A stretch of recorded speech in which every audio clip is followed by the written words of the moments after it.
Welcome তোমাদেরকে আরও নতুন একটা শর্টসে। তো আজকে হলো আমি যাচ্ছি বর্ষার বাড়ি, কারণ বর্ষার জন্মদিন সেলিব্রেট করতে। বর্ষার জন্মদিন চলে গেছে হলো 11 তারিখ জুন মাসের, আর আজকে হলো জুলাইয়ের 2 তারিখ।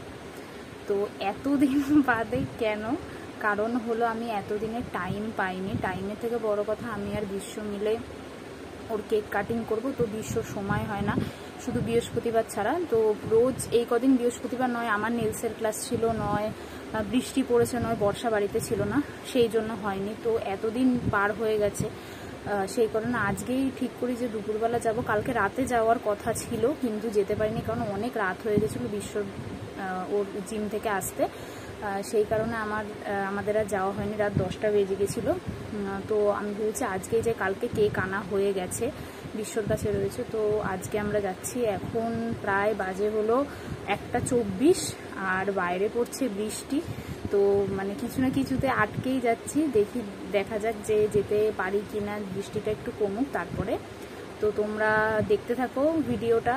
বৃষ্টি খানিকটা কমার পরে আমরা বেরিয়ে গেছিলাম, কারণ এরপরে যদি না বেরোতাম তাহলে হয়তো আর যেতে পারতাম না, কারণ বৃষ্টি একবার বাড়ছে একবার কমছে। তো আমার বাড়ি থেকে বর্ষার বাড়ির দূরত্ব প্রায় 5 থেকে 10 মিনিট, বাইকে করে 10 মিনিটও লাগে না।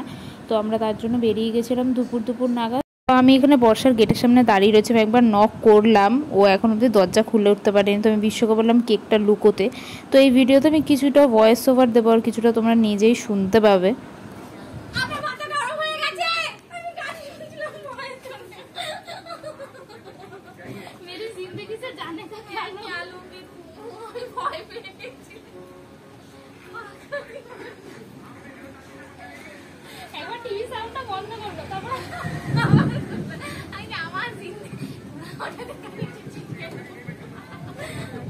তো বর্ষা এখনও জানে না যে আমরা কেক নিয়ে এসেছি, আর ও ভিডিও করতে বারণ করছে, কারণ ওর অবস্থা খুবই খারাপ ছিল, চুলমুল এরকম বেঁধে রেখেছিল। তো তারপর আমি ওই ঘরে কেকটা আনতে গেছি, আর ও কেকটা যখন দেখলো ও একদম অবাক হয়ে গেছে, কারণ ও এক্সপেক্টই করেনি যে এতদিন বাদে ওর জন্মদিনটা সেলিব্রেট করা হবে। যতই দেরি হয়ে যাক, আমি টাইম পাইনি, ওরও সময় হয়নি, কিন্তু আমি ওর জন্মদিনটা ছোটো করেই হোক সেলিব্রেট করতামই। তো ওরও খুব ভালো লেগেছে। আর এই হলো তোমরা কেকটা দেখতে পাচ্ছ, কেকটা খুবই ভালো ছিল, খুবই টেস্টি ছিল। আর তারপরে হলো কেকটা কাটলাম আমরা সবাই মিলে একসাথে। এই হয়েছে cut happy birthday, happy birthday, happy birthday dear Barsha. কতদিন পরে করছিস? 11 2 তারিখ আর 9 দিন বাদে 1 মাস হয়ে যেত। তো তারপরে কেক কাটিং করা হলো। তো ও নিজেও আমাকে বলছিল যে এতদিন বাদে সেলিব্রেট করা হলো, প্রায় 1 মাসের কাছাকাছি। তো যতই হয়ে যাক, ওকে এইটুখানি স্পেশাল ফিল করানো, এটা ওর কাছেও অনেক বড় ব্যাপার।